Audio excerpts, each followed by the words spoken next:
Boa noite, pessoal! Como é que vocês estão? Tudo bem? E a gente está aqui hoje para mais uma live, né? E hoje é com um ASP Sincero.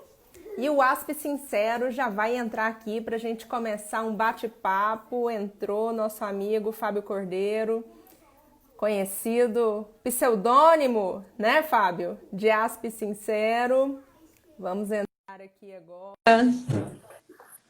Vamos lá. E o Fábio está conectando. Boa noite, Fábio. Como é que você está? Boa noite. Tudo bem com você, Fábio? Tudo bem por aí, como é que tá? Joia! Olha, hoje é um pouquinho atípico aqui, tá? Como eu já havia te dito, né? Mas não é só atípico porque você é atípico, não. É atípico porque tem mais um atípico aqui em casa que hoje está sem ninguém olhando ele. Então, a qualquer momento vai ter menino me puxando, eu vou ter que dar uma corridinha para lá e para cá, mas eu levo o celular junto, tá? Olá, Eu tô te participação falando. especial. Participação especial na live hoje, então. Hoje aqui tá preenchido de menino. Pois é, Fábio. E olha só, pessoal, que bacana. Fábio Cordeiro, o ASP Sincero, né? Ficou conhecido nas redes sociais como o ASP Sincero. O Fábio, ele é autista, ele é pai de autista, ele é servidor público, ele tá fazendo a sua segunda graduação e o Fábio virou o rei do humor, né? Nessa área aí, junto aos autistas. Um humor feito pro autista, com o autista, para o autista e para o mundo.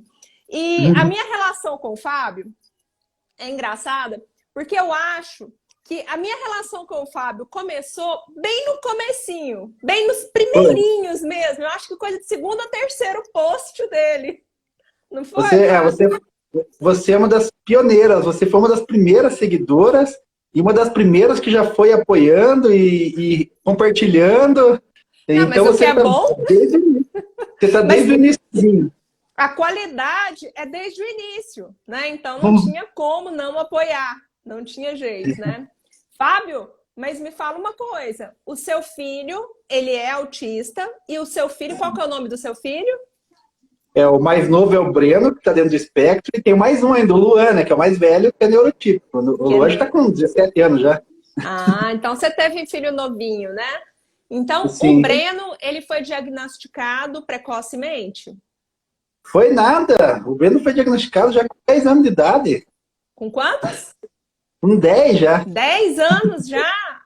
Então, 10 para 11. Eu queria te perguntar se o Breno foi diagnosticado precocemente, já para emendar e te perguntar. E você? Foi quando? Por quê? Porque todos os meus amigos autistas que eu converso me dizem o seguinte, que o diagnóstico deles foi depois do filho. Perceberam que o filho tinha características diferentes, começaram a correr atrás daquilo, e aí conseguiram o diagnóstico da criança, e aí foi ligando uma coisa na outra, e quando eles perceberam, eles viram que eles eram autistas também. E aí, Fábio, foi assim também? Aqui foi tudo o contrário, né? Você vê, sou eu, claro que eu não fui diagnosticado quando era criança, porque naquela época não existia simplesmente o diagnóstico de criança, era muito difícil, né? Mas começaram a falar lá na minha juventude, e cogitar de ser autista, naquele tempo não se falava nem espectro do autismo ainda, né? De ser autista mesmo, ou ser Asperger, né? Uhum. E eu tenho 2 irmãos, os 2 dentro do espectro do autismo. Ah, você tá brincando? É mesmo, um você já me falou dele, mas eu não sabia que eram 2. 2, eu sou do meio, tem o mais velho e o mais novo. Então na verdade... A sua mãe teve 3 filhos autistas. 3, numa época que não se falava em nada de inclusão, de nada, né? Deixa eu ver, cadê a Tereza? Tereza, você não tá aqui hoje, não? A Tereza, que sempre tá aqui assistindo as nossas lives, ela tem 3 também. 3 também. Eu fico imaginando. Então, para nós, o Breno era igual nós, era muito comum, né? O nosso normal era ser atípico, né? Então, isso atrasou muito o diagnóstico dele, né? Atrasou muito o diagnóstico dele. Caramba, Fábio. Mas tanto que ele com 10 para 11 anos, eu indo na última devolutiva da psicóloga, acompanhando com o neuropsicóloga e tudo, e eu indo na última devolutiva pegar o resultado ainda do diagnóstico mesmo, e eu falei, não, tranquilo, ele eu tenho certeza que não está no espectro. Gente de Deus. Chegou Então, lá, ah, chegou lá e estava no espectro, claro, ele é igual a gente, né? Ele é muito parecido comigo. meu Deus. E deixa eu te perguntar uma coisa. Tendo em vista que o autismo, ele é 97% genético e 3% ambiental e 81% hereditário, né? Eu te pergunto, e os seus pais? Não, eu acho que ali juntou um pouquinho de um com um pouquinho do outro e deu em nós, né? Mas nenhum dos dois está dentro do espectro. Ah, tá certo. Pois Inclusive, é, eles são super, super sociáveis, os dois. Aqueles que vão na fila da padaria já saem perguntando da família, dos já, irmãos, da já, prima. já sai amigo já de todo mundo, né? Sim, É é tipo eu. isso. Tipo eu. Então, Fábio, vamos falar aqui. Você anda fazendo bastante lives, né? E você anda mandando muito bem. E eu tenho visto você falar sobre capacitismo, né? Olha Uhum. só, para quem está entrando agora, o Fábio é autista, os dois irmãos dele são autistas, um dos filhos dele é autista, né? Então, assim, tá tudo em casa. E o Fábio, inclusive, ele já me procurou para conversar a respeito de mercado de trabalho, né? Que a gente Nossa. vai falar daqui a pouquinho. E para início de conversa, Fábio, fala um pouquinho aí pra gente o que você acha desses termos capacitistas que o pessoal utiliza. E assim, eu vou além, sabe, Fábio? Porque grande parte dessas pessoas que usam termos capacitistas fala por ignorância. Eles não sabem que eles estão ofendendo, eles não sabem que com aquele termo é preconceituoso, né? Então, eu acho que o nosso papel não é nem muito criticar, é informar, é ensinar para as pessoas, porque a grande maioria, né, tirando esses humoristas aí sem noção de tudo, né? A grande maioria das pessoas falam os termos, mas na verdade eles não sabem que aquilo ali pode ofender. Vamos falar um pouquinho desses termos para quem está Então, assistindo a gente e para quem vai assistir a gente saber? então, assim, né? Tem as pessoas que são maldosas mesmo, como você disse, a gente percebe isso, logo de cara a gente percebe quem é por maldade e quem é por não saber mesmo, né? E as pessoas que são maldosas, existe maldade em qualquer lugar, mas as pessoas que não sabem, essas dá pra gente poder conversar e poder, para elas aprenderem também, né? Então, como Sim. você disse, muitos termos que as pessoas usam, capacitistas ou até preconceituosos, elas não sabem que estão ofendendo e não sabem nem que está sendo capacitista, né? E eu vi ontem a live da Andrea Werner, né, que eu acompanhei inteira a live, e me chamou muita atenção que nós tínhamos preparado para falar sobre isso hoje, e dela falar que lá no começo tem post que ela olhava e que agora ela até tem vergonha dos posts que ela fazia e tal e tal. Eu já fiz uns comentários, Fábio. Fábio, eu vou te falar uma coisa aqui que você vai ficar decepcionado comigo. Mas eu falei isso já. Você sabe o que eu falei uma vez? No iníciozinho, quando o Theo começou o tratamento, tinha 2 aninhos, 1 ano e meio, 2 anos. Eu falava assim, nossa, a gente tem que tratar ele para tirar todas as estereotipias dele. Então, mas você vê, você pega você hoje, pega a Andrea Werner, com todo esse discernimento que tem, e você consegue reconhecer em você mesmo lá no passado, como ela disse ontem, nossa, eu falava cada coisa e tal. E isso é importante a gente saber, que eu sempre falo, é entender o momento que as pessoas estão passando, né? Não adianta alguém chegar para mim e usar um termo capacitista e eu sair dando voadora na pessoa, né? Não adianta. Ali é o momento de você fazer a pessoa refletir, da pessoa pensar, de explicar para a pessoa. Até porque então, ela pode ser uma multiplicadora, né? Sim. E às vezes a pessoa, quando você recebe o diagnóstico, você sabe como é que é, né? Ninguém tem entendimento e a gente não é obrigado a entender tudo. O que a gente é obrigado é parar para pensar e respeitar, né? E às vezes a pessoa não entende mesmo. Então, ontem eu vi até a Andrea falando que ela, a palavra luto, que ela estava evitando usar a palavra luto porque tem deficiente que não gosta. Isso é exatamente combater o capacitismo, é respeitar a opinião da pessoa, do deficiente, e levar em conta. Não é você que tem que achar, ou eu que tenho que achar assim, não, eu vou usar e pronto. Não é assim. Às vezes, no primeiro momento, as pessoas... Eu tenho texto que o título é luto. É assim, mas todo mundo, eu uso também. Ontem, quando a Andrea falou... Texto antigo, meu. Quando a Andrea falou, eu parei para pensar, pode ser que eu ofenda alguém. Então, eu não sei tudo, você não sabe tudo, ninguém sabe tudo. Mas todo mundo pode melhorar. Com Esse dia eu tava vendo uma série até, não lembro a série, que pena para poder dizer direito, mas dizia assim, que não importa, não tem a ver muito com se você é uma pessoa boa ou uma pessoa ruim, tem a ver com se você hoje está tentando ser melhor do que você foi ontem. E é isso exatamente, que a gente sempre está no caminho, né? Então, é uma frase que eu preparei, sei que essa já vai dar a primeira polêmica já do dia, é que não Mas é... a gente está aqui hoje para polêmica. Hoje a gente Polêmica, está aqui. polêmica. Eu falei para o povo, eu te imitei hoje, eu fui lá e coloquei, ó, hoje tem o Aspe Sincero sem filtro. E como você mesmo disse, hoje é mandando voadeira para tudo quanto é lado. Então, primeira polêmica do dia. Não é só pessoa ruim que comete preconceito e que é capacitista. Tem pessoa boa que faz isso também. A pessoa não é porque ela cometeu um ato, às vezes que você nem sabe, como você falou, que ela é uma pessoa ruim.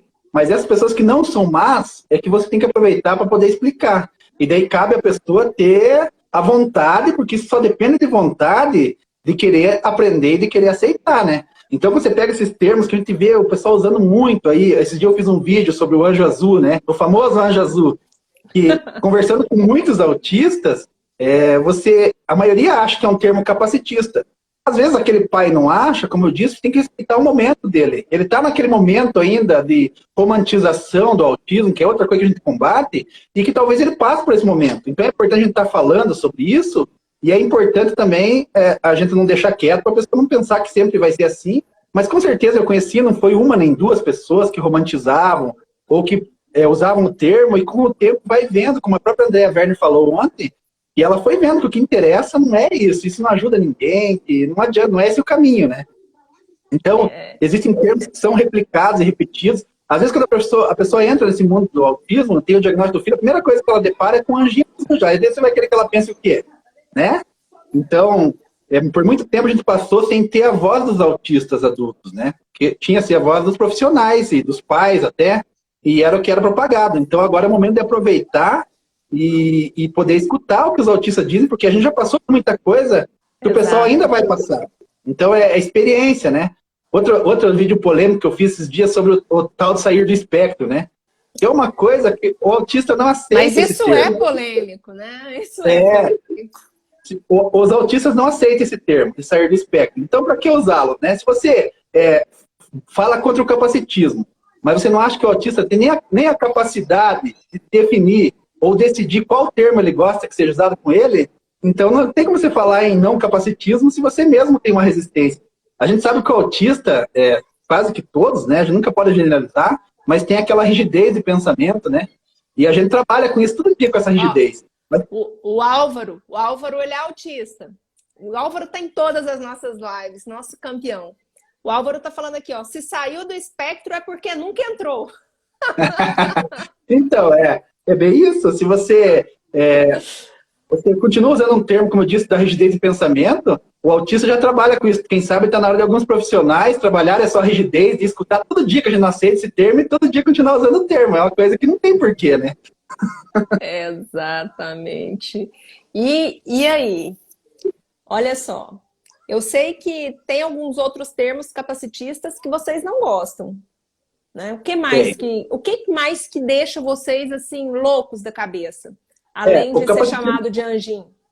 O capacitismo ele envolve várias faces, né? Tem hoje desde você com essa camisa azul, Fábio, hoje você tá um anjão. Pensado. Então, como eu disse, ele envolve várias faces. Você tem os termos capacitistas no sentido de chamar a pessoa mesmo. Esses dias me falaram que eu não podia ser autista porque eu não falava de uma maneira singela para as pessoas, então não tinha como eu ser autista. Isso é capacitismo. O capacitismo é você achar que a pessoa é realmente incapaz, é não presumir competência na pessoa, e daí quando a pessoa não assume esse papel de incompetente ou de vítima, aí você duvida do diagnóstico. Isso é capacitismo. E outra coisa também, você tem prosódia. As pessoas às vezes falam assim, não, Fábio, eu acho que você não é autista, não. Você está mentindo, porque você tem prosódia na forma como você fala, você faz uns links que beiram aí muito bem a teoria da mente. Você faz eu faço uso de ironia. Você é irônico, até por conta do o humor precisa disso também, né? Então, E aí, como é que você reage? Porque só quem é Então, autista sabe o que que passa. Isso, Né? isso, isso é uma coisa que machuca quando a pessoa fala que você não parece porque ela acha que você não parece. É uma coisa que ofende bastante. Esse é um termo capacitista que ofende muito. Eu vi esses dias, eu fiz um meme que falava sobre a pessoa dizer que o outro não tem cara de autista. E daí, uma pessoa no comentário falou assim, eu não vejo problema nisso, porque eu estou no processo de diagnóstico do meu filho e quando a pessoa vem perguntar, eu explico. Então, é mais ou menos o que a gente falou. Só que essa pessoa, você veja, aquilo que eu falei dos momentos, ela está buscando o diagnóstico ainda, e daí eu tenho uma frase célebre tua, que essa eu replico com todo mundo, que todo direito negado para a pessoa com deficiência, em especial ao autista, tem como plano de fundo o preconceito, né? Então, quando essa mãe lá tiver algum direito negado porque alguém achou que o filho dela não é autista o suficiente, ela talvez entenda essa parte de a gente se ofender tanto quando a pessoa fala que a gente não tem cara de autista, né? Exato. É claro que ela não entende ainda. Ela mesma falou, né? Eu entendo por quê. Claro que ela não entende ainda. Talvez um dia entenda, mas ela está num período que ela não acha nada demais. Né? Eu posso te falar com propriedade, né? Aí hoje o povo fala assim, Tatiana, um dia colocaram assim na minha bio, né? Escreveram assim, eu quase morri. Escreveram assim, especialista em autismo. E eu, caraca! E soltaram o card escrito especialista em autismo, sabe? Eu fiquei tão apurada, mas tão apurada. Eu liguei pro povo e falei assim, não existe especialista em autismo, não. Eu nunca vi isso na minha vida. Eu não sou. Eu tenho a minha pesado, né? O que é isso? Né? Eu sou uma mãe de autista, estudo os direitos, né? Afinal de contas, é a minha formação, eu tenho que fazer isso mesmo. E de curiosa, a gente estuda um pouquinho da psicologia, um pouquinho de comunicação, um pouquinho assim, mas só para ter conhecimento, não é para ensinar. Até porque, Fábio, eu acho que é cada um no seu quadrado, entendeu? Eu sou do direito, eu falo de direito. Eu não posso ficar falando de psicologia. O máximo que eu posso falar é a minha experiência como mãe e o que acontece na minha casa com relação à psicologia. Você é especialista do teu autista aí, né? Esse você é especialista, né? E eu preciso ser, inclusive. Né? Sim, tem que ser. Eu preciso ser, né? Mas assim como você é especialista do meu autismo. Tem isso. E nós somos os mais especialistas dos nossos, né? Porque ninguém conhece eles como nós. A pessoa às vezes convive com você um pequeno período de tempo ou te viu um pequeno período de tempo e ela não sabe nada do que tem por trás, mas o julgamento logo vem, né? Aqui o Thelzão, ó. Uai, Theo, vem cá, dá oi pro pessoal. Oi. Chega aqui, vem cá. Não, não quer não. Não quer saber. Não quer. Pois então, os termos capacitistas, ele tem várias faces, às vezes não são termos, às vezes o capacitismo, como a gente já entrando no próximo assunto nosso, ele está no mercado de trabalho, por exemplo, você contratar para cumprir cota e só com cargos capacitistas. Isso é capacitismo, você não precisa falar nada para você ser capacitista, né? Você viu o que a gente começou a falar ontem do meu medo, do que pode vir a acontecer? Do home office, né? Do home office. Fábio, eu tô com medo disso aí, viu? Eu tô com medo mesmo. Sabe por quê? Tem empresa. Hoje, o que acontece? As empresas, elas colocam ali o pessoal, né, das cotas, se sentindo obrigados a colocar o pessoal das cotas. E muitas empresas, né, os gestores não são honestos, o que elas fazem? Elas contratam a pessoa com deficiência. Aí o fiscal do Ministério Público do Trabalho vai lá, anota, né, fala, não, tanto por cento eles estão cumprindo, tal. Aí o fiscal do Ministério Público do Trabalho vai embora, o que eles fazem? Demite. Manda embora. Demite. Mas sabe um relato que eu vi que não sei se dá para dizer que é pior que isso ainda, mas veja o grau de capacitismo. A empresa contratar a pessoa com deficiência e simplesmente não dá cargo nenhum para ela, não dá serviço nenhum para ela, só para cumprir a cota mesmo. Isso é um absurdo do capacitismo, e acontece todo Olha, dia. eu tô te contratando, mas você pode ir para sua casa, porque fica mais barato para mim eu te pagar um salário mínimo para você ficar lá na sua casa, do que eu ter que adaptar meu ambiente para você. Do que fica aí olhando o povo. Exatamente. E não do que atrapalha. eu ter que promover a acessibilidade. Do que eu ter que ficar olhando para você. Fábio, Isso. infelizmente... E ainda assim, dias que são contratados as deficiências não aparentes, porque se aparentar, eles não contratam. Esse é o grau máximo de capacidade. Mas o preconceito com o autista também é muito grande. Eu estou falando autista porque o autista tem uma deficiência invisível, né? Mas... Sim, então eu também preparei material aí já, eu fui pesquisar, mais de 80% dos autistas adultos estão fora do mercado de trabalho. Obviamente que não são mais de 80% que não são capazes de trabalhar. Eles estão simplesmente fora do mercado por falta de adaptações simples. E os autistas que eu converso, acontece muito, mesmo esses poucos que trabalham, muitas vezes não contam na firma que são autistas. Porque quando você conta que é autista, você tem medo da reação, medo mesmo da reação dos colegas, da reação da chefia. As pessoas duvidam da tua capacidade. Cara, a gente tem que ser. E quando elas te conhecem, vê que você tem capacidade, aí elas duvidam do teu diagnóstico. Quer dizer, de qualquer forma, você está julgamento. Ué, mas você pensa tão bonitinho, você tem uma linha de raciocínio, não, você não é, não. Não, autista, isso mesmo, isso é capacitismo. O capacitismo, como eu disse, ele tem muitas faces, e a pessoa, às vezes faz sem saber, faz por maldade, mas às vezes ela não precisa falar nada para ser capacitista com você, né? Ah, sabe, Fábio, eu tô achando que esses 80% deve ser até mais. Eu acho que é mais. Eu acho que é mais. Porque a gente não tem. Esses dados sempre vêm meio que de fora, esses dados, porque no Brasil, infelizmente, a gente não tem esses dados. Tem esse dado aí que saiu na revista Época, salvo engano, no ano passado, né? Então. Mas eu acho que é mais, na verdade, até porque a gente não tem estatística, né? No Brasil, a gente não tem estatística. Aí você pega a faculdade, é a mesma coisa, né? Faculdade não tem autista na faculdade. Você, às vezes, pega com capacidade cognitiva alta até, e você não tem adaptação que não permite você fazer uma faculdade, né? Não, e aí você está falando uma coisa interessante. Olha só, se 1% da população é autista, 2% é autista, então isso quer dizer que eu tenho que ter 2 em 100. Né? Tem que ter 2 em 100. Eu estou falando essa estatística tabajara que eles usam aqui no Brasil, tá? Totalmente tabajara, tá? Então, se 2%, lá na minha faculdade, nós temos 5.000 alunos. Sim. Eu só tenho notícia de um aluno autista. Então, em cada sala de aula tinha que ter pelo menos um aluno autista, né? Na verdade, eu tenho alunos que eu sei que tem, mas a gente não pode falar, porque é ele que tem que partir dele, né? A gente não tem que partir dele. A própria falta de estatística no Brasil, ela já é meio capacitista, né? Porque quando você não quer saber das coisas, você evita o problema, né? Pois é, né? E não devia ser assim. Como a gente estava conversando ontem, tem coisa mais bela do que a diversidade?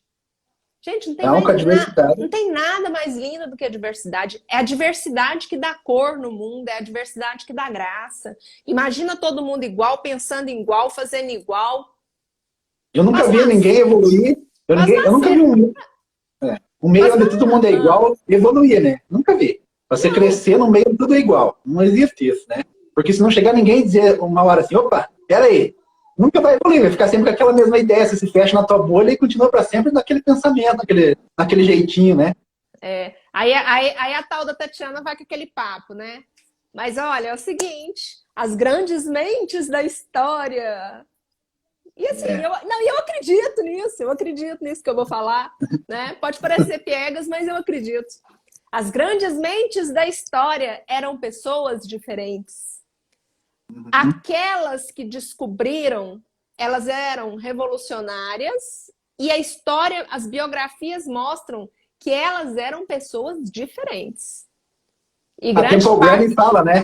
Fala. A Temple Grandin fala que o mundo precisa de todos os tipos de mente, né? Se todo mundo pensar igual, a gente não vai para frente, né? E para a pessoa se diferenciar, ela tem que ser diferente, né? Tem que ser diferente, né? E eu vou te falar uma coisa. Tantas pessoas aí tentam ser diferentes e não conseguem.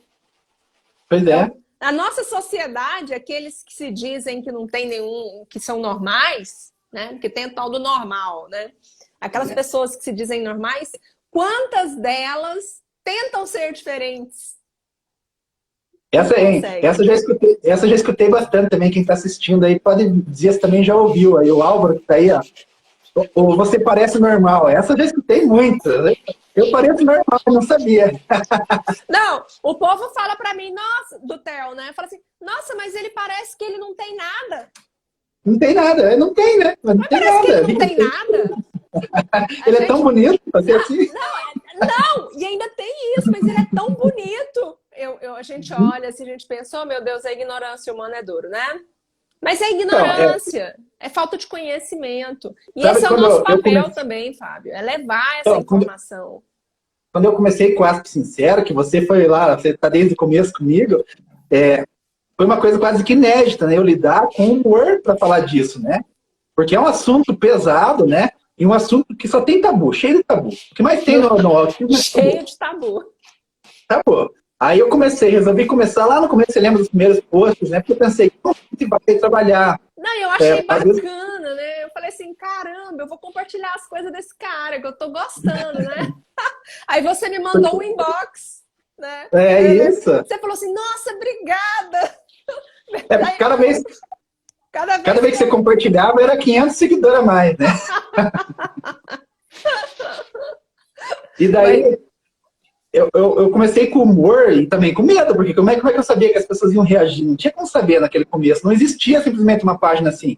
Hoje eu fico contente de ver o pessoal deixando leve, fazendo postagens engraçadas sobre isso. Antigamente simplesmente não existia e às vezes tinha até uma repulsa, né? Sim. Então eu pensei, como é que a gente pode fazer com humor? Qual é o papel do humor nisso? Que é uma coisa que quase não tinha. Porque o humor, se parar para pensar, Leonardo, ele faz a gente pensar. O humor faz a gente pensar.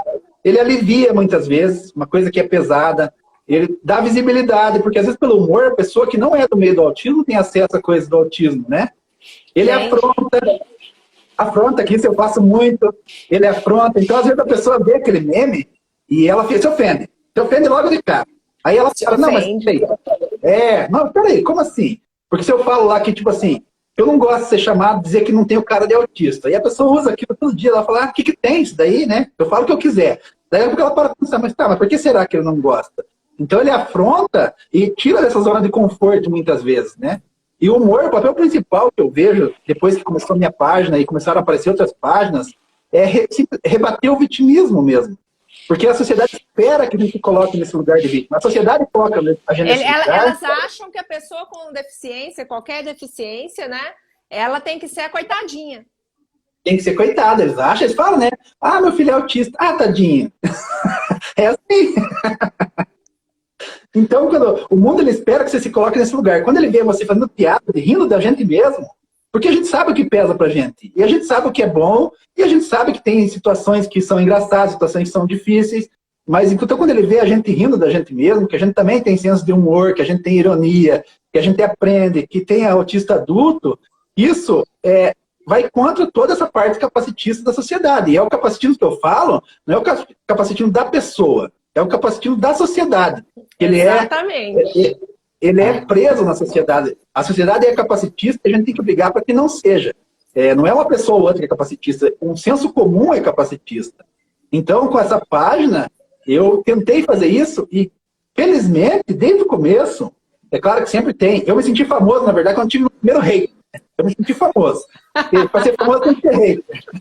Mas desde o começo, o pessoal aceitou bem, o pessoal entendeu, né? Que era um autista falando sobre... E o pessoal se identificou. Então, você pega a minha página, tem pais que podiam muito bem pensar, nossa, tá falando do meu filho. Olha, ele fala, não, mas os pais vê aquilo no filho dele, né?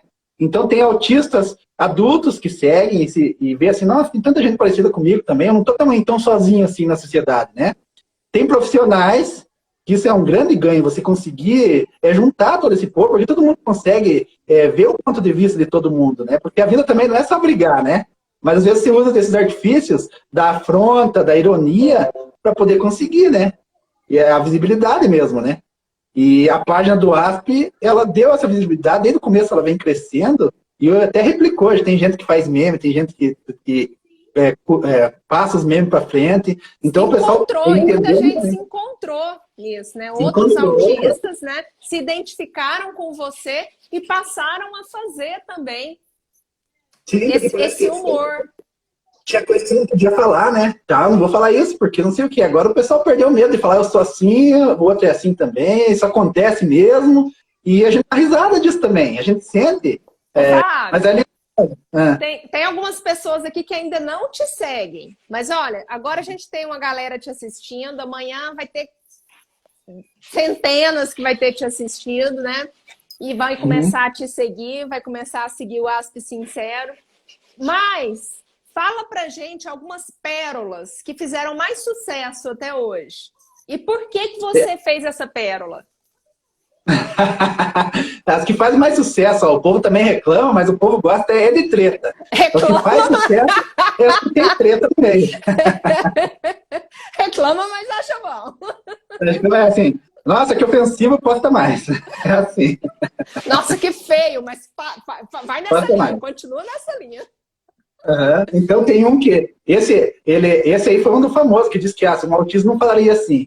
Esse foi famoso, deu muito, que falava assim, mas pai, era o menino falando pro pai, mas pai, eles disseram que eu não tenho cara de autista, mesmo eu sendo autista. Daí eu falei, mas meu filho, eles também não têm cara de idiota e nem tanto.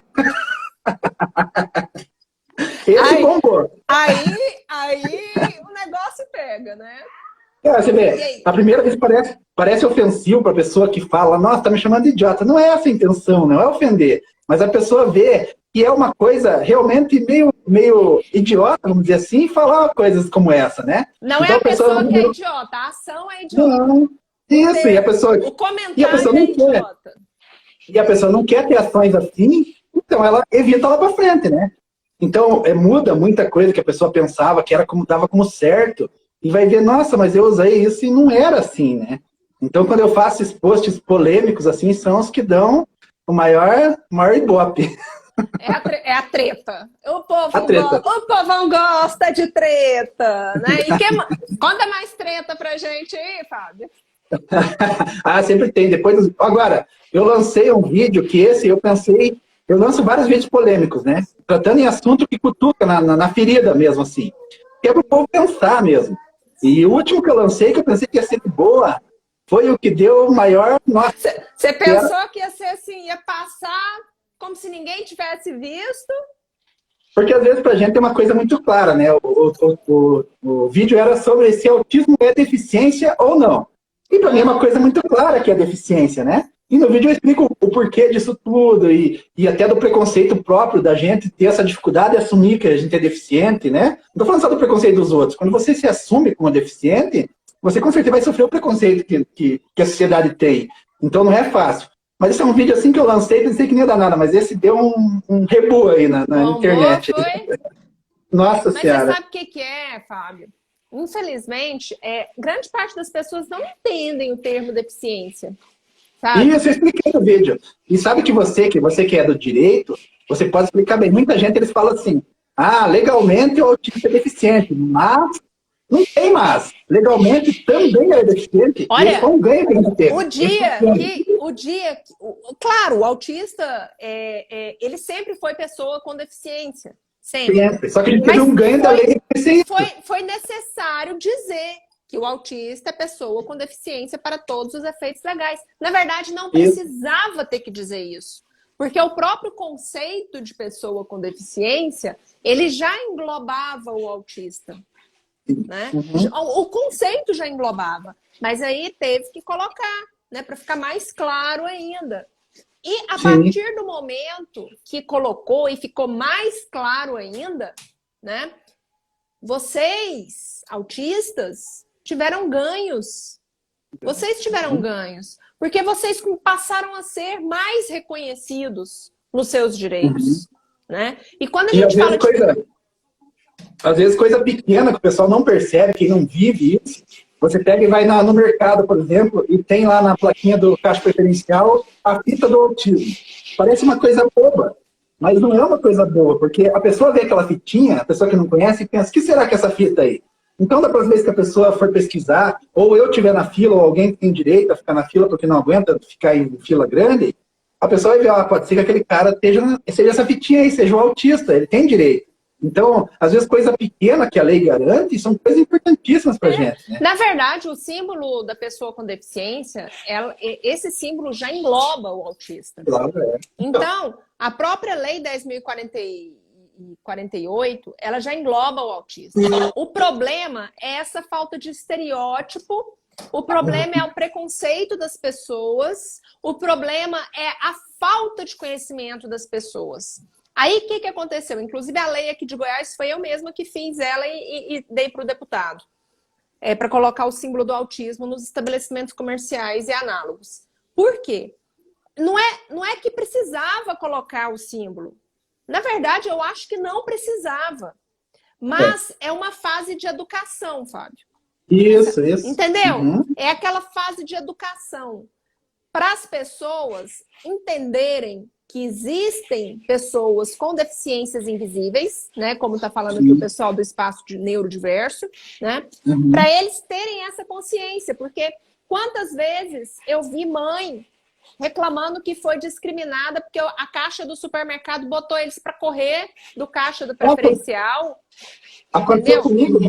Não foi só, já aconteceu comigo, não foi uma vez só. Não, pra você ter Eles fazem isso ideia. direto. Você tem ideia? A moça gritou de longe, assim. Eu na fila, a moça gritou de longe. Ah, o caixa seu é lá do outro lado, você não pode ficar aí. De longe, para todo mundo ouvir. Não, e ainda humilha, né? Olha só. O pessoal da Globo chamou a gente para fazer uma matéria a respeito disso, né? Aí a gente foi pro shopping. Aí eu e o Theo, a gente andava na frente e entrava nas filas. E o pessoal, os repórteres, ficavam atrás filmando escondido. E filmando escondido. Não, você não tem noção o que a gente escutou. Teve uma mulher na fila de uma loja. A gente entrou assim em umas 30 lojas, né? Teve uma mulher que ela quase bateu no Theo. Porque a gente entrou na fila preferencial, ela já tinha lá seus 60 e tantos anos, mas novona, sabe? E o Theo pegou a blusa dela e ficava puxando. Mas o Theo também não coopera, né? Aí ele ficava puxando. Aí quando eu vi, o Theo já estava quase lá na bolsa da mulher, né? Assim, eu acho que ele estava cansado já, né? Ele estava lá assim. Gente, essa mulher virou para trás, assim, sabe, com a mão, assim, para bater. As pessoas não compreendem, não passa pela cabeça delas que aquela criança ou aquele adulto, né? Eles têm. E outra, aquilo que a gente sempre fala, o lugar da gente, de qualquer deficiente, é onde a gente quiser ir.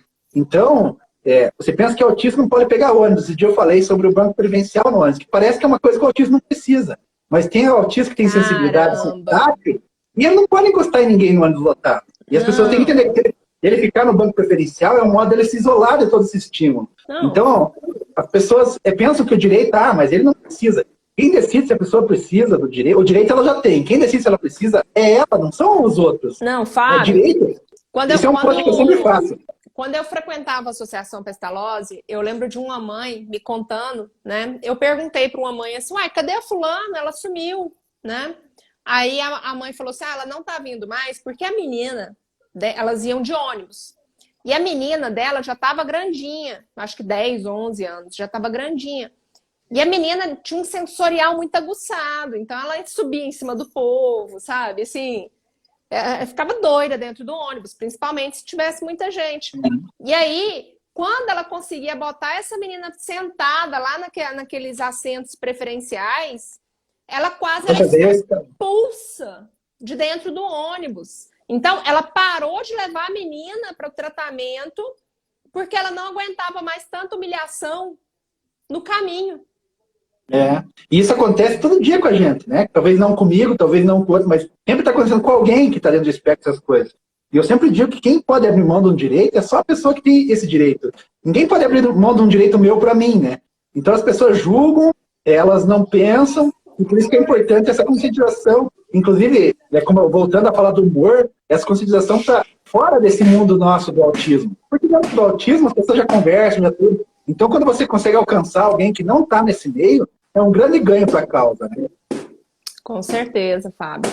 Esse dia é engraçado que eu... Enquanto você vai falando aí, Fábio, pessoal, pode ir fazendo pergunta aí pro Fábio. Quem quiser aí fazer perguntas bem picantes, pode fazer também, porque já está chegando às 10 horas da noite e dá para responder. Dá para responder. Pode continuar, Fábio. Eu achei engraçado que eu fiz um meme sobre essa parte mais rígida do autista, que falava, eu trouxe... o rapaz entregando umas flores para a moça, falando, eu matei esses belos seres vivos para você vê-los se decompor. era uma ironia do autista que não é romântico, né? Às vezes é muito duro na forma de falar, ou às vezes não se expressa tão bem, né? Como escreve, por exemplo. E daí eu achei engraçado que o pessoal começou a compartilhar fora do mundo do autismo, assim. Então a pessoa vê aquilo, acha engraçado, quando vai procurar, ela tem acesso à informação do autismo, né? Que às vezes abre os olhos das pessoas, né? Então é muito legal. E outra coisa, Fábio, o humor é arte. E a arte, ela rompe fronteiras, ela rompe barreiras, né? A arte, ela é capaz de tudo. E isso que você faz não tem preço. Porque você consegue chegar no cara que tem senso de humor, você consegue chegar no cara que não tem senso de humor, você consegue chegar no cara que é autista, no cara que não é autista, você consegue chegar em todo mundo. Sim. Agora aqui, ó, o comentário aqui, ó. Meu irmão que não tem diagnóstico, achamos que ele é assim autista. Depois do diagnóstico do meu filho, ficou mais claro isso. Ele super se identifica com seus memes. Então você veja que nos memes, a importância também que você põe coisas do cotidiano, que às vezes a pessoa que só conhece o estereótipo do autismo, aquele autista do filme, ela não sabe que uma coisa simples do cotidiano que ela faz todo dia, o que o filho faz todo dia, tem a ver com o autismo. E ela se identifica. E já aconteceu de gente que fala, nossa, eu comecei a ver teus memes, levei meu filho, e meu filho foi diagnosticado com autismo. Às vezes por coisas que parecem pequenas e que a gente acaba passando batido, como aconteceu comigo mesmo, com o Breno, as pessoas conseguem identificar, nossa, mas meu filho é muito assim, né? E a pessoa às vezes vai atrás e dá nisso. Então, essa identificação também é importante, né? Ó, tem uma perguntinha aqui do Igor.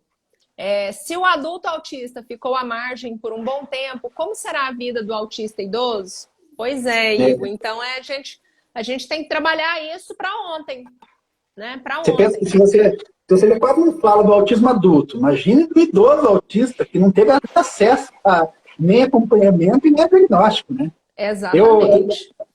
A mãe de uma amiga minha que ela tem tem mais de 70 anos e é autista. E eu acho que foi a pessoa mais idosa que eu conheci que está no espectro do autismo.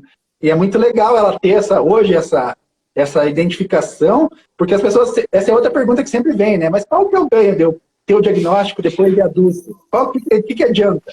Não, e adianta muito. Né? Minha filha está fazendo um barulho aqui e eu estou mandando sinal para ela e ela não está entendendo. Eu joguei uma boneca quase na cabeça dela ali e ela continua não entendendo. Eu não vou entender mesmo, não. É só você falar, ué. Tá bom, minha filha, não faz barulho, não. Vamos lá, ó, tem outra pergunta aqui do autismo. Ao pé da letra. Fábio, meu filho tem quase 11 anos e hoje ainda troca os pronomes. Daí vou tentar explicar e complico mais ainda. Como ajudá-la a entender? Esse negócio da fala, o melhor jeito é a gente falar normalmente. A gente não deve... Isso é uma coisa que eu aprendi porque eu comecei a fazer faculdade de letras, né?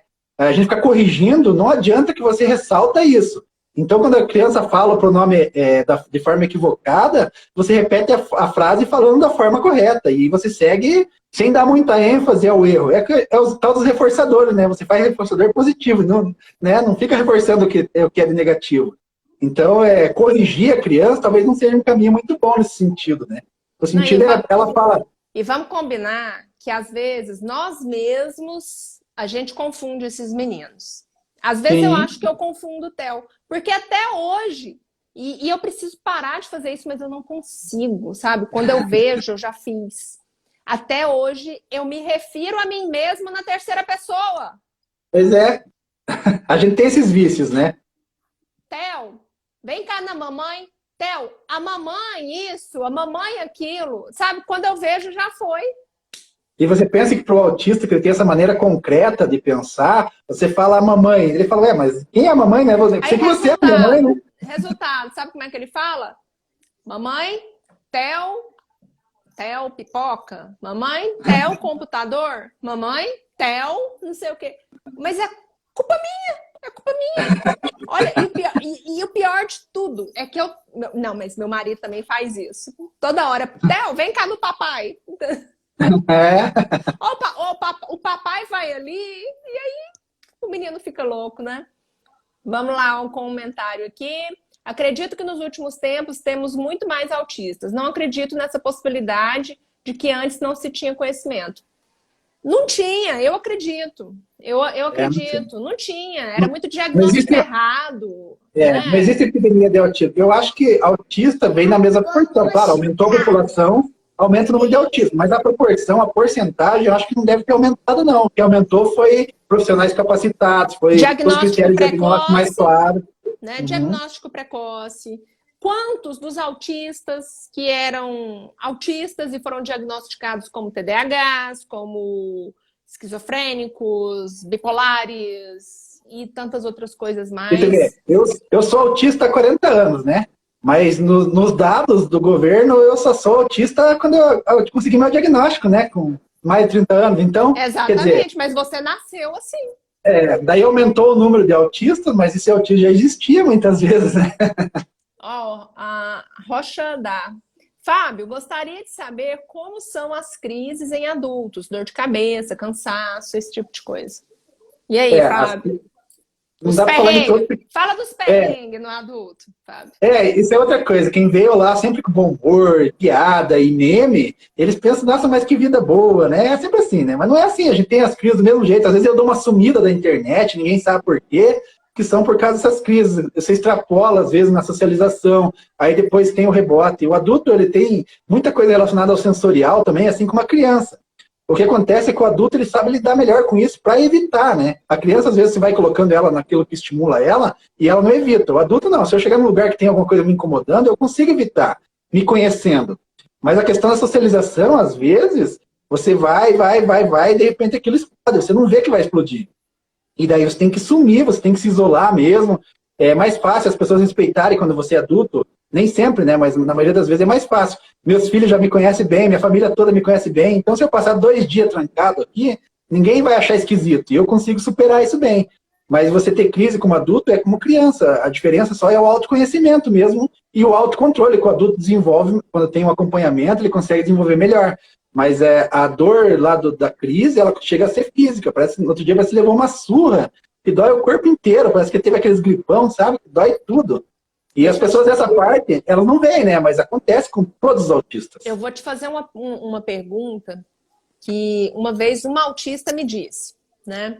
Ela disse, eu perguntei para ela como que eram as crises dela. Aí ela falou assim, olha, depois que eu fiquei adulta, diminuiu bastante, mas quando eu era pequena, quando eu era menor, às vezes eu tinha, quando eu tinha uma crise, a minha cabeça, ela doía tanto, mas doía tanto, que eu batia a cabeça nas paredes para ver se aquela dor da minha batida na cabeça isolava a outra dor que eu estava sentindo por conta de uma confusão que às vezes acontecia por conta de uma questão sensorial, né? E quando você é criança, ou não de uma sabe explicar, né? frustração.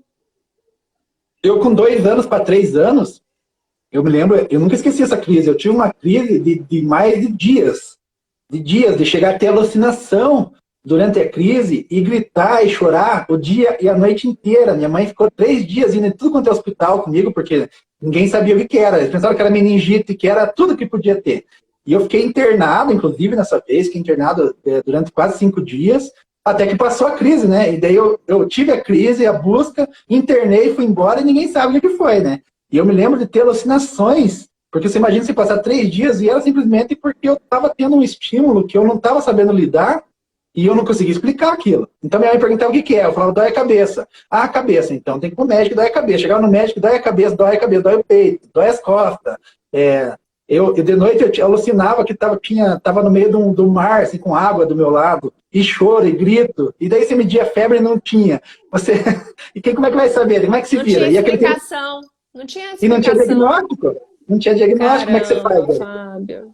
Fábio, então não se esqueça. Você tá falando isso.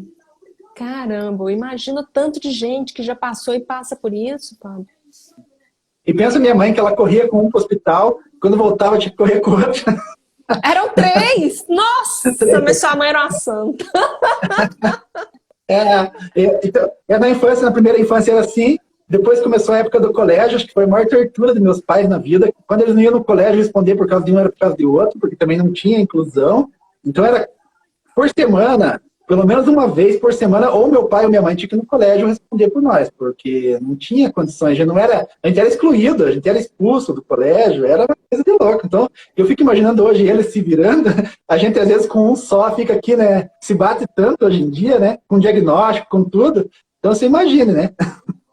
Aqui, ó, a Ana tá perguntando aqui, ó, comenta sobre as intervenções, terapias que não consideram a pessoa e apenas o transtorno. Não entendi. Essa é a intervenção que nem leva em conta, né? Porque se não considera a pessoa, acho que nem existe, ou não é para existir esse tipo de intervenção, né? Porque tem que sempre considerar. Eu tenho a minha autismo, opinião formada a respeito disso aí. A minha opinião é o seguinte, eu acredito em tratamento somente com evidência científica. Se não tiver evidência científica, meu filho não é cobaia. Eu quero certeza que aquilo funciona. Se eu E, na tiver verdade, certeza...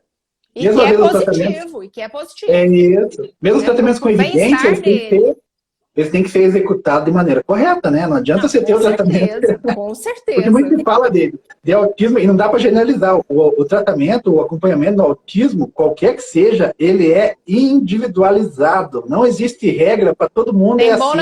Tem, tem forma de bolo, não. No autismo não existe isso. O terapeuta, ele tem que se debruçar naquele caso, porque ninguém vai ser igual ao outro. E outra coisa, tem muito terapeuta aqui que está vendo a gente. Vamos deixar nosso recado. Terapeuta tem que amar o que faz. Não adianta você entrar na faculdade de psicologia e falar assim, não, eu vou sair de lá terapeuta comportamental, psicólogo comportamental, porque é o que dá dinheiro. Olha, você não escolhe o autista, é o autista que vai te escolher. Né? Então, não adianta achar que vai entrar no mercado para ganhar dinheiro. Se não gostar daquilo que faz, não vai ser um bom profissional. E o autista, ele sempre é tão complexo e tão diverso. Eu lembro do Breno, dando exemplo do Breno, quando ele fez o diagnóstico, uma psicóloga conceituadíssima aqui em Curitiba.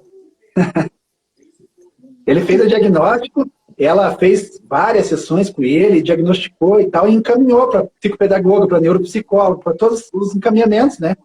E daí, depois de anos com psicopedagoga, ela falou, nossa, quando eu recebi o Breno, eu atendi, claro, porque eu conheço a psicóloga que diagnosticou ele, a Maria Helena, e a Maria Helena, ela é simplesmente espetacular. Então, eu recebi o Breno, mas as primeiras consultas do Breno, eu não conseguia perceber nele o que a Maria Helena percebeu. Mas ela continuou acompanhando. Aí, passado um ano, ela dizia, nossa, mas é muito evidente no Breno certas coisas que a Maria Helena, por ser especialista, já percebeu lá atrás, e são muito evidentes, e me surpreenderam no Breno. E como que daí, quando ela conseguiu perceber isso, um tratamento individualizado para ele começou a evoluir na escola, e evoluir, claro, você começa a dar o rumo correto, né? Então, mesmo um profissional experiente consegue se surpreender com o autista, né? Então, não tem como ter forma de bolo, como você falou, cada um é cada um, e cada um precisa do seu tratamento, né? Baseado, claro. Exatamente. E quando a gente fala, então, de inclusão escolar, Fábio, aí que isso funciona mesmo, porque a inclusão escolar, ela só funciona se a escola se convencer de que aquele aluno, ele é único. Na minha faculdade me chamaram para... Logo que eu entrei na faculdade, eles não tinham nenhum aluno, ou tinha aluno autista, já não tinha um plano de inclusão. E eu fui conversar, falar assim, ó, tem coisas que eu sei que vou precisar, tem coisas que eu vou descobrir ainda e tal. Eles falaram, você não quer dar uma palestra lá para falar sobre isso e tal? E eu fui dar uma palestra para a turma de medicina, para os professores de medicina, de enfermagem, os alunos de enfermagem, biomedicina. E lá eu disse que em muito lugar que você chega para incluir, eles querem te incluir, mas eles que querem dizer o que tem que ser incluso. E quando, na verdade, a inclusão que tem que saber é a pessoa a ser incluída que sabe o que ela precisa, né? Exato. O que serviu para o outro, às vezes não serve para mim, né? E quando as escolas, as faculdades aceitam isso, o negócio vai para frente. Se não aceitar, não vai para frente, não vai. Não, a Letícia está perguntando aqui, ó. Já tive uma professora... Gente, daqui uns dias eu vou aparecer com óculos desse tamanho, porque eu não estou enxergando mais, não. Já tive uma professora que não deixava o aluno autista fazer trabalhos em grupo. E ele acabou trancando o curso. Qual seria o melhor método para ele conseguir acompanhar a turma? Olha lá. Foi o que eu acabei de falar. Ela decidiu que a inclusão dele, porque ela ouviu falar que o autista não se dá bem em trabalho em grupo. Então ela decidiu para ele que ele não deveria fazer. Para início de conversa, cada autista é de um jeito. Tem autista que quer fazer trabalho em grupo. Se ele falasse assim, não consigo fazer trabalho em grupo, ela tinha que respeitar. Se ele falasse, eu vou tentar, não sei se consigo, tem que respeitar. às vezes mudar o tipo de avaliação, né? Ele tentou e não foi muito bem, vamos avaliar de outra maneira. Mas agora ela decidiu o que tem que incluir para ele. É isso que eu falo, não pode. Quem tem que saber o que precisa de ser incluído é a pessoa, é o profissional. Como o Breno, a psicopedagoga, acompanha ele na escola. Então ela fez um plano para ele de inclusão, de avaliações, de como adaptar. Agora, se a escola decidiu o que vai adaptar ou não e como que quer adaptar, não funciona, que é esse caso exatamente que a gente acabou de falar. A professora decidiu que ele não faria trabalho em grupo. Já começou errado. Primeiro a gente tem que ver se ele quer. Porque às vezes ele quer. É. De repente ele quer. Agora, a partir do momento que ele não consegue ou que realmente ele não quer, aí sim, aí a gente vai começar a bolar outras estratégias. Voltando ao nosso tema principal, o capacitismo, que eu falei que nem sempre só as pessoas ruins cometem o capacitismo, você veja uma mãe vem me procurar. E para quem que dúvida você tem que a mãe quer o melhor para o filho? Aí a história era assim, o menino tem 17 anos e está na escola e eu não sei se eu devo contar para os colegas que ele é autista. Daí eu falei, mas você já experimentou perguntar para ele se ele quer que conte? Você vê, ela estava sendo capacitista com o filho, querendo bem do filho. Quando você tem que perguntar para ele, o capacitismo, o que é o contra-capacitismo? É o que eu sempre falo, presumir competência. A presunção da competência é o mais importante para você combater o capacitismo, né? Exatamente. Ela estava querendo decidir pelo filho dela se deveria contar ou não. Ela só para ele. Quantos anos que ele tinha? 17 já. Olha aí. É complicado, né? Ele já consegue ter essa autonomia já. E mesmo que não consiga, ela podia perguntar, né? Se ela achar que não, ela pode perguntar. Ainda assim, o presumir competência não é eu que acho, né? Eu vejo a pessoa, eu falo com ela, eu presumo que ela vai entender tudo que eu fale, né? E eu converso com ela como tem que conversar. Você não se dirige para... Às vezes, eu trabalho em hospital, então atendo o público direto. E às vezes chega um deficiente, nem precisa ser autista, qualquer tipo de deficiência, e a gente vê as pessoas falando com o acompanhante em vez de falar com o paciente, porque não sabem, né? Não é na má intenção. Tendo que você... Esse dia me contaram um caso curioso do cadeirante. O cadeirante, ele tem um rapaz que empurra a cadeira para ele, e daí chegou para ser atendido, a moça, em vez de falar com ele, que não tinha déficit cognitivo nenhum, estava falando para o cara que empurra a cadeira para ele. Olha aí, isso é capacitismo. Gente. Não é maldade, mas está errado. Está errado, mas é uma cultura. Cultura do capacitismo. É uma cultura. Ele é estruturado na sociedade, né? Exatamente. Ô, Fábio, acabou? Olha já? a hora. Já? Nem nossa. Instagram já vai derrubar a gente. Vai derrubar. Caramba, você vai ter que voltar aqui outro dia. Vamos ter que marcar outra, Vamos marcar outra depois. Oh, meu Deus do céu. Olha só, essa aqui ela é filha da mãe. É purinha mãe.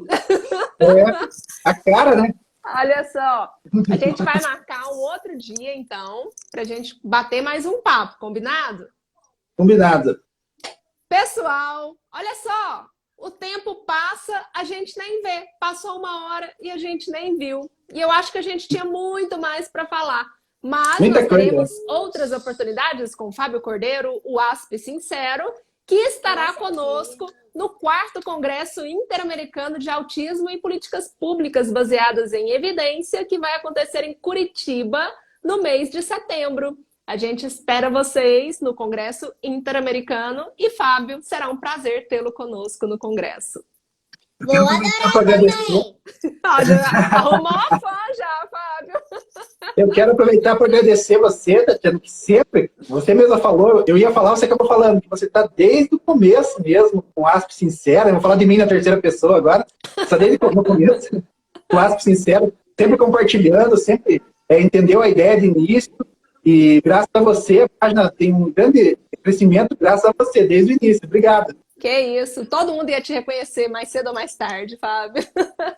Olha só, beijo pra você, pro Breno, pros meninos, pra todo mundo. Beijo. Muito obrigada, Fábio. Até a próxima. Tchau, tchau. Tchau. Olha só, gente, que bacana. O Fábio, ele é gente boa pra caramba. E desde o início eu já tinha sacado isso. Ó, foi muito legal. Foi legal você participar da live com a mamãe? Sim. Você gostou? Sim. Então vamos fazer nós duas depois com o pessoal. A gente pode falar como que é a sua convivência com o seu irmão. Mas acontece que não tem celular. Nossa, vai cair agora, porque senão a gente podia falar um pouquinho como que é a convivência. Depois a gente vai fazer uma live da Ana Tereza contando como que é a convivência dela com o Theo. Pode ser, gente? Vamos fazer Pessoal, sim. semana que vem vai rolar um papo de direito aqui, viu? Mas um papo reto mesmo de direito. Terça-feira, aguarda. 2 lives sensacionais, tá ok? Aguardo vocês na terça-feira, gente. Tchau, tchau. Um beijo pra vocês. Tchau. Boa noite. Tchau, tchau.